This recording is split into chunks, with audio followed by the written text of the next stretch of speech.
नमस्कार दोस्तों।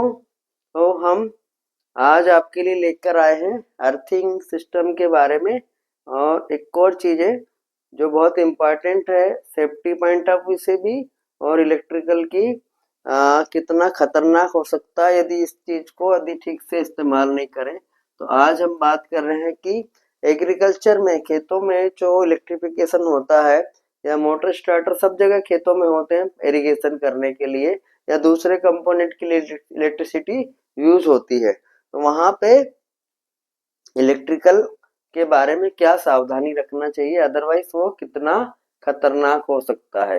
अर्थिंग को वहां पे कैसे गलत तरीके से उपयोग किया जाता है। तो ये आपके लिए है कि आप इसको यदि ध्यान रखेंगे तो कभी भी एग्रीकल्चर में या फील्ड में कोई इस तरीके के एक्सीडेंट और इंसिडेंट नहीं होंगे।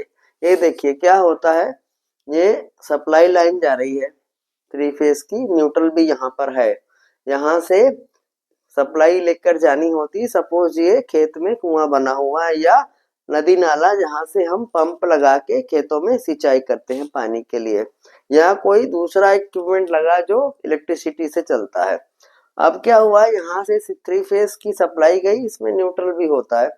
ये सप्लाई यहाँ से जाती है तो R phase, Y phase, B phase और यहाँ से ऐसे ओपन कंडक्टर से किसान लोग या खेतों में ऐसे केबल नहीं होती, आर्मर्ड केबल जनरली यूज नहीं करते हैं।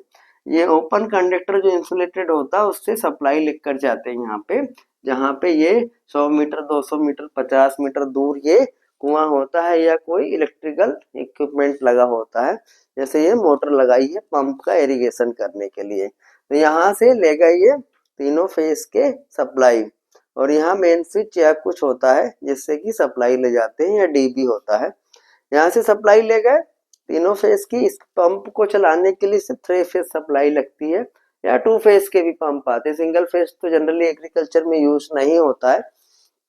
एक यहाँ पे इसका स्टार्टर लगा हुआ है और ये स्टार्टर से ये इसको सप्लाई दे दी और इससे पंप चलता है यहाँ पे और ये सिंचाई होती है, पानी का क्षेत्र है। अब क्या होता है, जहां भी ये लगा होता है ना स्टार्टर या पंप, वहां पर लाइट की भी आवश्यकता होती है। तो लाइट लगाने के लिए क्या चाहिए, न्यूट्रल चाहिए होता है यहाँ से। तो ये न्यूट्रल यहाँ से ले जाने के लिए इतनी दूर एक और कंडक्टर ले जाना पड़ता है। कंडक्टर ले जाना पड़ेगा तब तो न्यूट्रल जाएगा वहां पे, अदरवाइज फेज तो लेगा क्योंकि एसेंशियल है, इसके बिना तो मोटर चलेगी नहीं। मोटर ये ले जाना पड़ेगा तो ये लेके गए। अब क्या हुआ, जब लाइट की जरूरत पड़ती है तो यहाँ पे न्यूट्रल नहीं ले जाते क्योंकि ये एक कास्ट बचाने की कोशिश करता आदमी कि हम ये कास्ट बचा ले यहाँ से न्यूट्रल के कंडक्टर की। तो उस कास्ट को बचाने के लिए क्या किया जाता है, क्या किया जाता है, यहाँ पे बल्ब लगा दिया, फेस यहाँ से ले लिया आपने और यहाँ से एक तार निकाला और इसको एक जमीन में गड्ढा करके राड लगाई या पाइप लगा दी, यहाँ से आपने अर्थिंग दे दिया जाता है। इसको अर्थिंग दे दिया तो ये अर्थिंग जो है ऐसे न्यूट्रल काम करने लगता है और बल्ब जल जाता है। बल्ब जल गया, आपका काम हो गया। लेकिन ये कितना खतरनाक है, ये यहाँ पे बल्ब नहीं जलेगा तो आप पानी डालेंगे और पानी डालेंगे तो इसको अर्थिंग सही मिलेगा तो बल्ब अच्छे से जलने लगेगा और इसी तरीके से काम होते रहता। लेकिन आप यहाँ पे वोल्टेज डेवलप कर दिया आपने, पानी यहाँ पे पड़ रहा, पानी डाल रहे हैं तो यहाँ वोल्टेज डेवलप हो गया। जब भी कोई आदमी ये कोई भी जानवर या आदमी इसके पास जाएगा और इसने ये एरिया में टच कर दिया तो उसको अच्छा खासा शॉक लगेगा। इसमें इतना इम्पैक्ट होता है कि यहाँ आदमी की डेथ भी हो सकती है, जानवर की डेथ भी हो सकती है। तो आप लोगों से निवेदन ये है कि आप ये सब चीजों को, इतने से खर्चे को बचाने के लिए आप ये सब नहीं करें। ये नहीं करेंगे तो आपका सुरक्षित रहेगा, आपके कंपोनेंट सही रहेंगे, आपका सिस्टम सही चलेगा और आपका लाइट वगैरह का भी दिक्कत नहीं होगी और जिससे सेफ्टी बहुत इंपॉर्टेंट है। आप सेफ रहेंगे, अपने जानवरों को और अपनी जान भी बचा सकते हैं।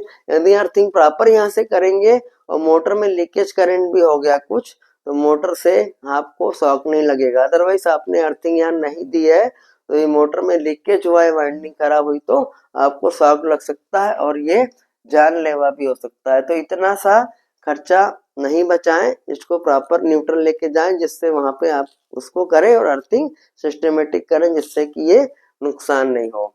तो ये कंटेंट आपको बहुत पसंद आएगा, अच्छा लगेगा और आप हमारी सलाह मानेंगे, अपने फील्ड में इसको उपयोग करेंगे।